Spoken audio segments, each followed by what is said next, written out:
Hello, welcome to Meet Me at the Movies. Noel T. Manning II here. I do appreciate you spending time with us. Every time you come to see us, I can't thank you enough. So I just want to send one more time. Thank you. We enjoy ourselves here on Meet Me at the Movies. We review films. We have special topics. We have special tribute shows. We did one on Gene Hackman not too long ago. We also have special guests that we think you would really enjoy getting to know. I was speaking to someone at the Ava Gardner Museum in Eastern North Carolina, a few months ago, and she recommended that I should reach out and connect with Rob Davis. Now, Rob is a veteran in the film festival circuit, also arts management circuit and cinema studies. Rob, you're our guest today. You recently retired as executive director from RiverRun, the International Film Festival. You spent over 30 years kind of shaping film and doing some public broadcasting. You've also presented film studies in places like Spain and also New York University's Hitchcock Centennial and also American Cinema and Everyday Life. You did that in London.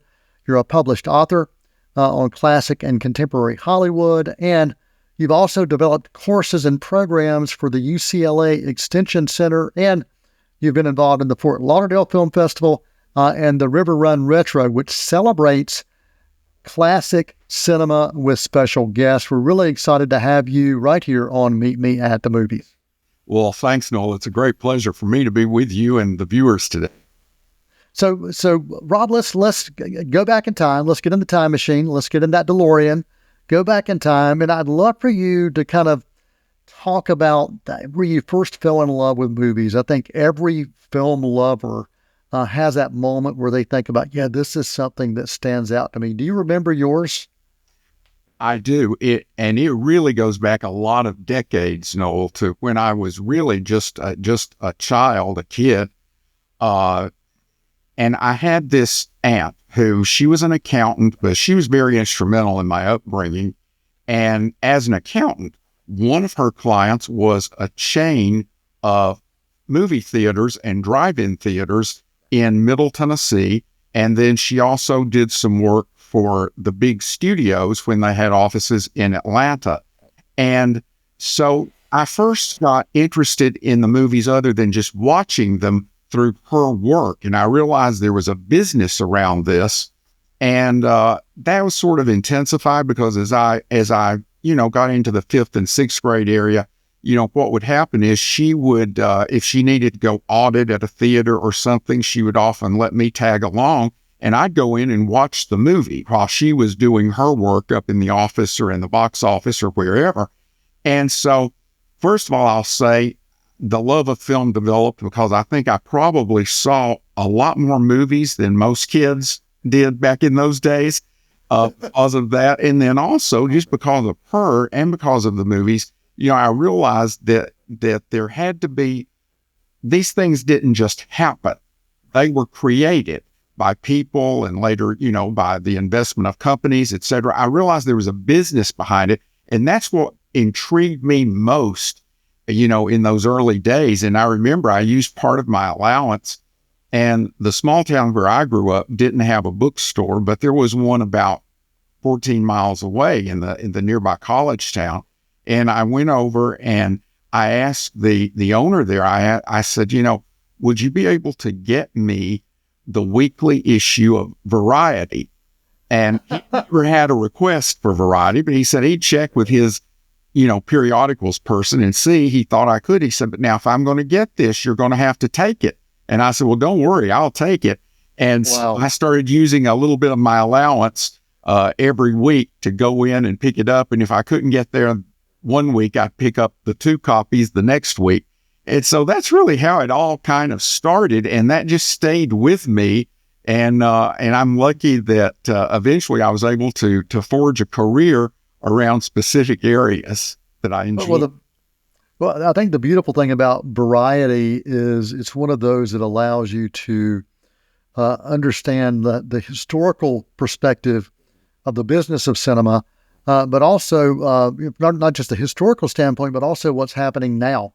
And so, you've studied classic Hollywood. You're also very familiar with contemporary films and filmmaking. So what do you think that filmmakers today could learn maybe from those from the old golden age of cinema? Well, I think first and foremost, and many filmmakers today do, they know this, but the value of a good story, because that's the basis. Whether you're telling a narrative feature or whether you're making a documentary, it's got to be an engaging story. And yes, you have to have the tools and the vision to bring this story to the screen, but the story is the basis of it. You know, when I used to teach for a number of years, both at the undergraduate and graduate level, one of my courses focused on really how economic, if you will, economic situations sort of forced the movie business to change over the years and adapt, and really led us to the point where we're at, you know, even today. And I would always start those classes by saying, you know, if we want to know as a film industry where we are today and where we may be going, then we've got to know where we originated, where we came from. Yes. And, you know, I just think that the history is very important. And I'll tell you, Noel, now, if I were still in the academic world, I think most of your viewers, being cinephiles, know that, you know, one of the earliest devices to watch movies developed by Mr. Edison was the kinetoscope, where one person at a time put, you know, some money in a slot and looked at a waist-high box through a viewfinder, and they saw a 50-second movie. Right. And then there were some entrepreneurs who told Mr. Edison, they said, you know, you've got to figure out a way to get the image out of the box and on a wall so that we can maximize the profit of this thing. And of course, that sort of changed the evolution of movie going. But think about it, Noel. In the recent years, with the acceleration of streaming capabilities and availabilities, etc., you know, I'm seeing people, you know, now they're watching films on their laptop. They're watching films sometimes on their phone. They're doing it on their schedule individually whenever is best for them. And if I were still in academia, I would do some sort of little paper or presentation that I would call Putting Us Back in the Box. Yeah. We really have come full circle if you think about it. Yeah, absolutely. That's a great point. And I've actually never really thought of it that way. But yeah, it has gone back to individual viewing, choosing your time, choosing your place to do that. Wow, I appreciate you sharing that. And, you know, I think about, you know, you're talking about Edison, you're talking about those kind of early years of trying to reach the masses in whatever way. Now, if you could interview anyone from a filmmaking standpoint, either in front of the camera, behind the camera, past or present, who would that filmmaker be and why? What would you ask them? I think quite possibly, because I'll tell you now, that's a very difficult question for me, because I've got a whole list of people I've Okay, I'll say, if you had to do it today, who would you talk to today? I'll tell you one person I would enjoy, I think, speaking with, and this may be surprising, but I'll explain why. One of the founders of Paramount Pictures was Adolf Zukor, and Mr. Zukor really played a role with that company from the 1910s into the 1960s. And not long ago, I was researching something else, and out of the blue, I happened to run across a news item about how Mr. Zukor, at some point in the 1950s, was speaking in New York. And in that talk, in the 1950s, Noel, Adolf Zukor, who started out in silent movies, said there will be an increasing use of television.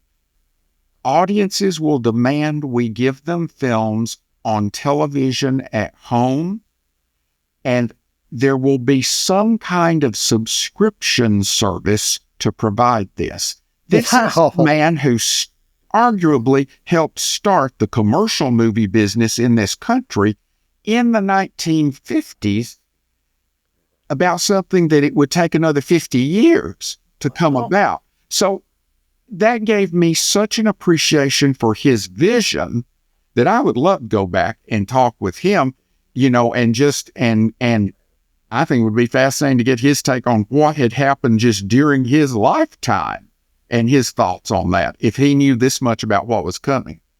Yeah, wow. Talking about a visionary, that's incredible. That's incredible. Another visionary that you've had a chance to speak on when you've gone to conferences and presentations, Hitchcock. And Hitchcock's one of those that you're very familiar with, and you've also just explored American cinema as a whole at film conferences around the world and events. Is there a particular presentation as you think back, either on historical aspect of film and filmmaking, or an individual that stands out to you that you're just so happy you had a chance to speak, engage with audiences, and let them ask you questions about that? Well, I think from a presentation standpoint, there are really two conferences that I'm just very proud to have been involved with. One of them, in 1999, New York University mounted an Alfred Hitchcock Centennial Conference. And there were a number of Hitchcock collaborators there, writers, screenwriters, actors, actresses, etc. But it was really an academic conference. And I believe they had over 400 potential speakers from around the world. And they finally settled on 64. And I was lucky enough to be one of the 64 who spoke. And something that had always fascinated me, Noel, was how Alfred Hitchcock he was involved in every aspect of the film, but including publicity, which a lot of directors, when they finished a film, they just let the studio or the studio's marketing department or whatever handle all that. But Hitchcock remained in charge all the way through that, both in his film work and his television work. And my talk was called Alfred Hitchcock, Master of Suspense, Master of Publicity. And I looked at that and looked at some possible reasons for that, et cetera. And I found a very intriguing quote from him where he mentioned, and your viewers who know Mr. Hitchcock's work know that when he would read a script, he would envision it in his mind, and he would have an artist at hand, and he would tell the artist, and the artist would draw the film as Mr. Hitchcock saw it. And if you have a chance at the Academy Museum or anywhere else to ever see some of Hitchcock's storyboards, if you know the film the storyboard was drawn for, it's like watching the film. He never varied. He would go in and, if he were filming the two of us talking, and in his mind he saw us with the camera 3 feet from us, once he started filming, that's how it was. And so the filming to him wasn't maybe as exciting as it was to other directors because there wasn't a lot of spontaneity there. It was filmed the way he saw it when he read it. And this quote from him gave some insight that he enjoyed having fun after the film with the selling of it, the publicity of it, because there he had the spontaneity that he had when he read the script, but not in the middle part when he was filming. Wow. I love that. Well, you are joining us right here on Meet Me at the Movies. Rob Davis, our guest, talking about historical cinema. Rob recently retired as the executive director for the RiverRun International Film Festival. After the break, we're going to come back and talk more about film festivals, and especially RiverRun, and how Rob got involved in that, and why film festivals are so important, not just for the filmmakers, but also for the audiences. So stick around. We'll be back with more Meet Me at the Movies right after this quick intermission. Won't you come and meet me at the movies? Won't you come and watch a flick?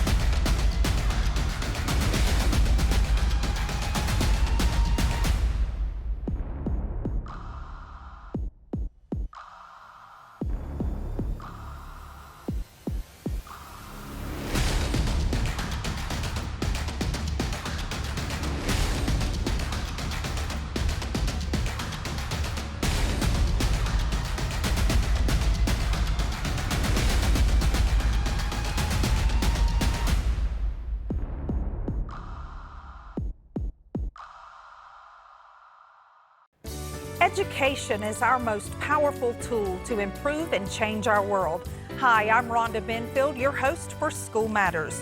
Join me for a new program every other week with information from and about the students and staff of Cleveland County Schools. Discover what our schools are doing to challenge students and help them reach their full potential. You can catch us on Spectrum Cable Channel 19 or stream us live on c19.tv. Hi, I'm Shara Miller, the host of Artworks. Each month we bring to you wonderful, talented artists from here in Cleveland County and the region.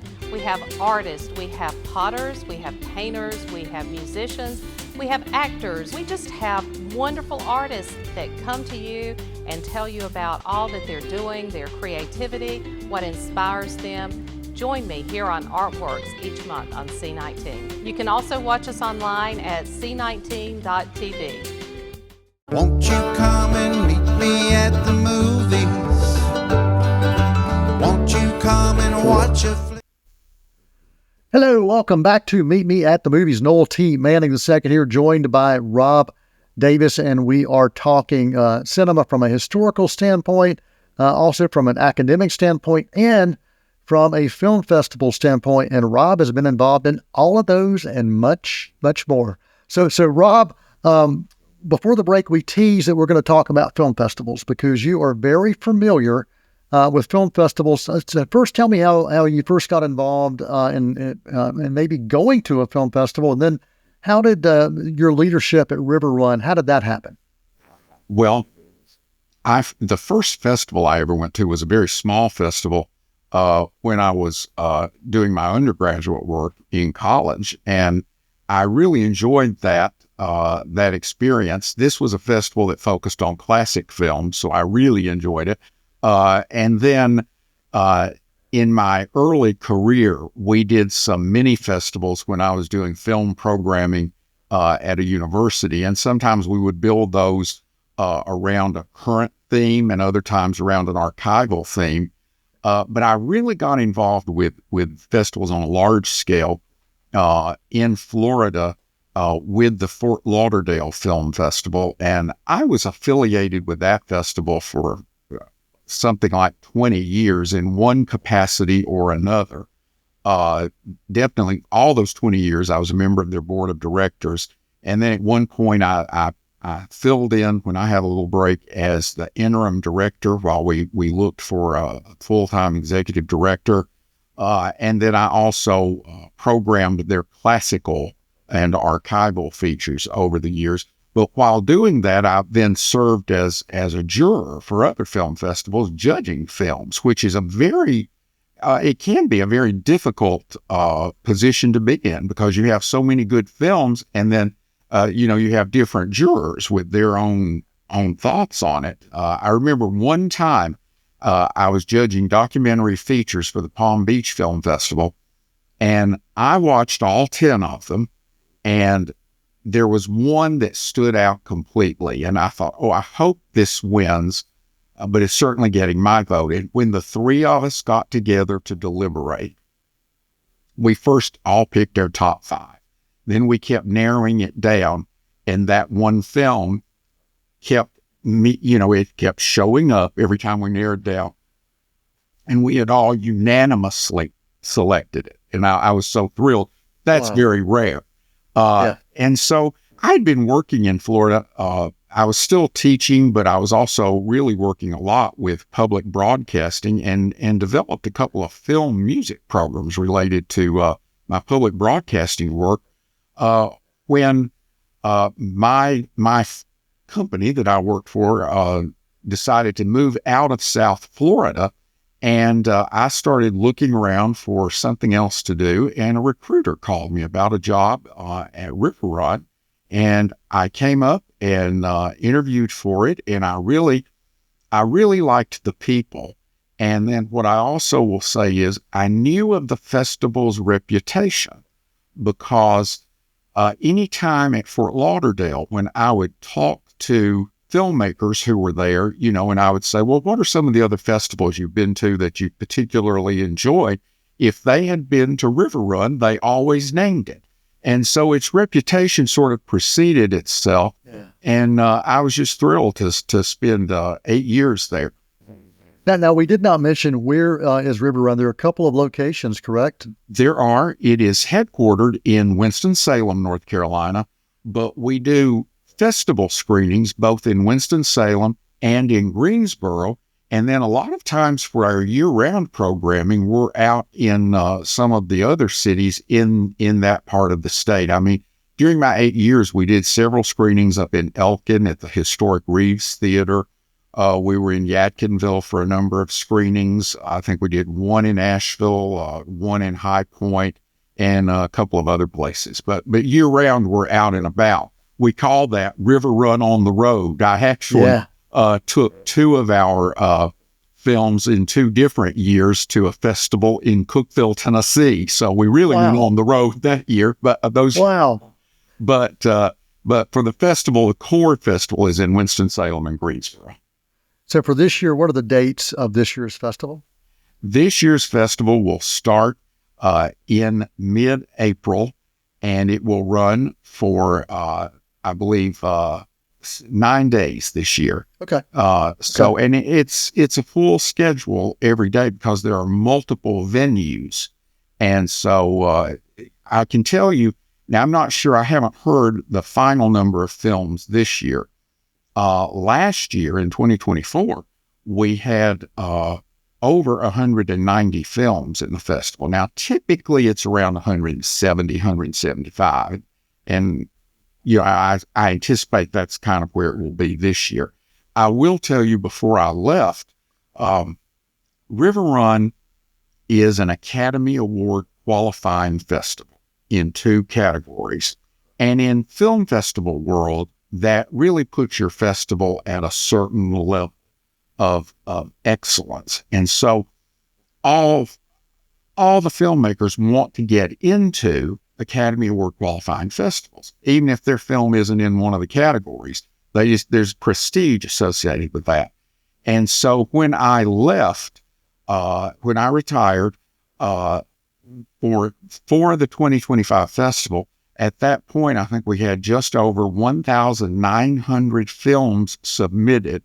And that was, at that point, the second most we had. A few years ago, before the pandemic, one year we had over 2,000. Yeah. And that's really a double-edged sword from the festival management standpoint, because you got to watch all those films. Right. And so, it's interesting. I will say, one of the programs I really enjoyed creating at RiverRun was what you mentioned earlier, the RiverRun Retro program. And that's where we will show a classic film and have a special guest in attendance for it. And we also do that during the regular festival. So with the festival coming up, we have a terrific film noir from 1950 called Mystery Street. And then we'll work with the Ava Gardner Museum. And this year we're showing a Western she did, Ride Vaquero, with Robert Taylor and Howard Keel. And that film is just not often seen at all, much less on the big screen. And of course, the folks from the Ava Gardner Museum will be there to talk about her, where that film fits in her career, et cetera. So, Wow. Rob Davis, our guest right here on Meet Me in the Movies. And we have just a few minutes left, but Rob, just want to give you a final opportunity to talk about anything relating to film that you want to make sure you're covered, or the RiverRun Film Festival. And again, thank you. Well, I'll tell you, I do believe festivals, they've always played a crucial role in helping independent filmmakers get their work out to an audience, to see the audience response to it, etc. And certainly that's still part of it. But also, I would say at this point in time, as we see a diminishing, if you will, of theater screens out there showing films, it is a great opportunity for audiences to come and experience movie-going in the group setting, in the social setting, which I think is terrific. So it's really serving 2 purposes now. And I think that festivals are one of the backbones of the film industry at the current time. I agree completely. We're very fortunate here in Cleveland County, which is the home county where I am recording from. We have the Reel to Reel Film Festival, been around for 26 seasons. And what I love about this is it provides folks in a rural community in between metro areas a chance to see independent cinema from a global scale.